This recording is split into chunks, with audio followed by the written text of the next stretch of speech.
Que la paix, la miséricorde et les bénédictions d'Allah soient sur vous, mes chers frères et sœurs. Une question qui suscite de vives interrogations et préoccupations concerne la possible arrivée du Mahdi dans notre réalité en l'an 2025. En effet, les indices se font de plus en plus nombreux, les tensions semblent s'intensifier et les observateurs avertis commencent à ressentir une certaine inquiétude face à ces signes annonciateurs. Ils ressentent un profond besoin de trouver un sens à leur existence, une quête spirituelle qui les pousse à chercher des réponses à des questions existentielles et à explorer leur relation avec le divin.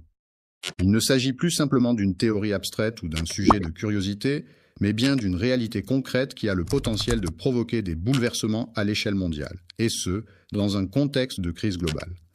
Un problème de division de confusion peut survenir lorsqu'une opération de division est mal interprétée ou mal exécutée, ce qui peut entraîner des résultats incorrects ou incompréhensibles.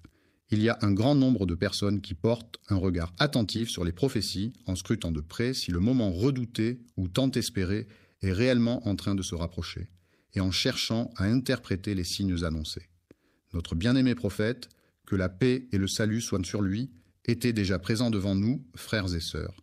Il est important de souligner que cette vidéo n'a pas pour but de semer la peur, mais plutôt de nous inciter à réfléchir, à nous interroger sur notre préparation face à diverses situations. Il est essentiel de se demander si nous sommes prêts à affronter les défis qui pourraient se présenter, à réfléchir à notre état de préparation intérieure et à notre capacité à faire face aux épreuves. Débutant dès à présent, il convient de souligner que le Mahdi n'est en aucun cas une figure mythique, mais bel et bien une réalité. Les hadiths authentiques le mentionnent avec une grande précision.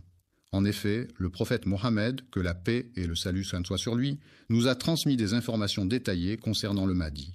Il est prévu que cet homme vienne de la lignée de Fatima, la fille du prophète Mohammed. Son nom sera Mohammed ibn Abdillah.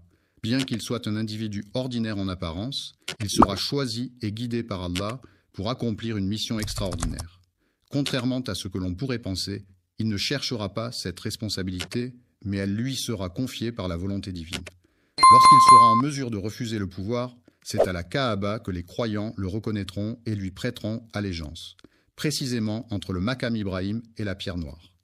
C'est à ce moment-là qu'il débutera sa mission. Pour rétablir la justice sur terre, une fois qu'elle aura été remplie d'injustice, le prophète a annoncé qu'il régnera pendant une période de 7 à 9 ans. Pendant cette période, la paix, la sécurité et la justice prévaudront comme jamais auparavant. Auparavant, il est prédit qu'il viendra lors d'une période de troubles mondiaux, caractérisée par des divisions profondes parmi les musulmans, des cœurs égarés et une confusion entre la vérité et le mensonge. Un mensonge est une affirmation ou une déclaration délibérément fausse ou trompeuse, énoncée dans le but de tromper, de dissimuler la vérité ou de manipuler autrui. Un mensonge peut revêtir différentes formes, telles que des fausses informations, des déclarations exagérées ou des omissions intentionnelles. Il peut être utilisé pour diverses raisons, comme se protéger, éviter des conséquences désagréables, obtenir un avantage personnel ou nuire à autrui. Les mensonges peuvent avoir des répercussions importantes sur les relations interpersonnelles, la confiance mutuelle et la perception de la réalité. C'est dans les moments les plus sombres et difficiles que ce signe se manifestera comme un phare lumineux, apportant l'espoir et la guidance. Chaque croyant authentique devrait être conscient de ces signes, non pas pour les interpréter de manière spéculative, mais pour rester éveillé, vigilant et préparé intérieurement à les reconnaître et à agir en conséquence. Assalamu alaikum et rahmatullahi et barakatuh, mes chers frères et sœurs. Qu'Allah vous bénisse tous. Avant de commencer, je tiens à vous informer que le Super Chat est activé sur cette vidéo. Si vous vous sentez inspiré par le message ou si vous souhaitez soutenir la chaîne et nous aider à diffuser les paroles de l'islam à travers le monde, n'hésitez pas à utiliser la fonction de Super Chat pendant la diffusion en direct. Chaque contribution nous aide à poursuivre ce travail de la Dawa, Inch'Allah. Lorsqu'on observe le monde avec bienveillance et empathie, en adoptant une perspective empreinte de sensibilité et d'amour, on peut aisément constater que de nombreux événements prédits par le prophète, que la paix et le salut soient sur lui, se sont déjà concrétisés. En effet, il avait évoqué une époque où les individus négligeraient l'importance de la prière. La fornication est un terme qui désigne le fait d'avoir des relations sexuelles en dehors du cadre du mariage. Cela peut inclure des rapports sexuels entre deux personnes non mariées ou entre des personnes mariées avec d'autres partenaires que leurs conjoints. La fornication est souvent considérée comme un acte immoral ou péché selon les normes sociales ou religieuses. Dans un monde où l'alcool et l'insouciance se répandraient largement, où les mosquées seraient remplies de fidèles mais vides de guidance spirituelle, où les érudits authentiques se feraient de plus en plus rares et où les ignorants occuperaient leur place, la société serait confrontée à de graves défis moraux et intellectuels. Il a exprimé que la situation actuelle reflète précisément ce qu'il avait prédit. Les femmes seraient tôt vêtues, mais leur tenue serait suggestive, les chanteurs chanteraient avec des voix puissantes, les marchés seraient regroupés de manière très rapprochée, et les gens... Il y avait une activité intense dans le domaine de la construction de gratte-ciel. Les signes de cette activité ne sont pas à venir, ils sont clairement visibles autour de nous. Il a discuté des conflits entre musulmans, des actes de trahison et de l'abandon du Coran en tant que source de ces problèmes. Une loi est un texte législatif adopté par une autorité compétente, généralement un parlement, qui établit des règles et des normes à respecter dans une société donnée. Les lois ont pour objectif de régir les comportements des individus, de garantir l'ordre public, de protéger les droits des citoyens et de réguler le fonctionnement des institutions. Elles peuvent concerner des domaines variés tels que le droit civil, le droit pénal, le droit du travail, le droit de la famille, le droit commercial, etc. Les lois sont contraignantes et leur non-respect peut entraîner des sanctions prévues par Weinstein par le système judiciaire. Il a exprimé l'idée que ceux qui mentent seraient acceptés tandis que ceux qui disent la vérité seraient rejetés. Ce qui était considéré comme honteux par le passé est désormais devenu normalisé et ce qui était autrefois clair est à présent devenu confus. Même au sein de nos foyers, il arrive que les enfants remettent en question les bases de la foi qui leur est transmise. Cette remise en question peut s'accompagner d'une réflexion sur la prolifération des richesses matérielles qui coexistent paradoxalement avec une forme de pauvreté du cœur et une misère intérieure, raison de leur division et de leur faiblesse. Cette situation était comparable à la présence abondante de l'écume à la surface de la mer, symbolisant la dispersion et la fragilité des musulmans sur le plan spirituel. Ainsi, le monde actuel est malheureusement devenu le théâtre d'une globalisation de l'injustice où les oppresseurs agissent en toute impunité pendant que les innocents subissent des souffrances injustes. Le silence qui règne autour de nous en ce moment ne peut-il pas être interprété comme des signes évidents de quelque chose qui se trame ?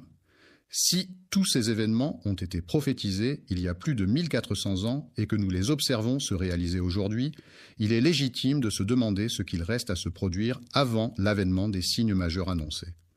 Le mardi est un jour particulier pour les musulmans car c'est un moment où ils chercheront ardemment la lumière spirituelle.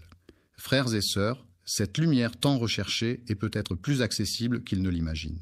Observons attentivement les événements qui agitent actuellement la société. De nos jours, nous vivons dans une époque marquée par des conflits incessants et interminables où les guerres semblent se succéder sans répit. La tension internationale est un phénomène qui se caractérise par des conflits et des rivalités entre différents pays à l'échelle mondiale. Cette tension peut résulter de différends politiques, économiques, sociaux ou culturels et peut avoir des répercussions importantes sur la paix et la sécurité internationale. Alhamdoulilah, je vois un beau soutien arriver dans le super chat. Qu'Allah récompense chacun de vous. Votre soutien nous aide à atteindre plus de cœur et d'âme avec la beauté de l'islam. Si vous regardez et souhaitez également participer, cliquez simplement sur l'icône super chat et envoyez votre message. Jazakum Allah khayran. Que la paix, la miséricorde et les bénédictions d'Allah soient sur vous, mes chers frères et sœurs. Une question qui suscite de vives interrogations et préoccupations concerne la possible arrivée du mardi dans notre réalité en l'an 2025. En effet, les indices se font de plus en plus nombreux, les tensions semblent s'intensifier et les observateurs avertis commencent à ressentir une certaine inquiétude face à ces signes annonciateurs.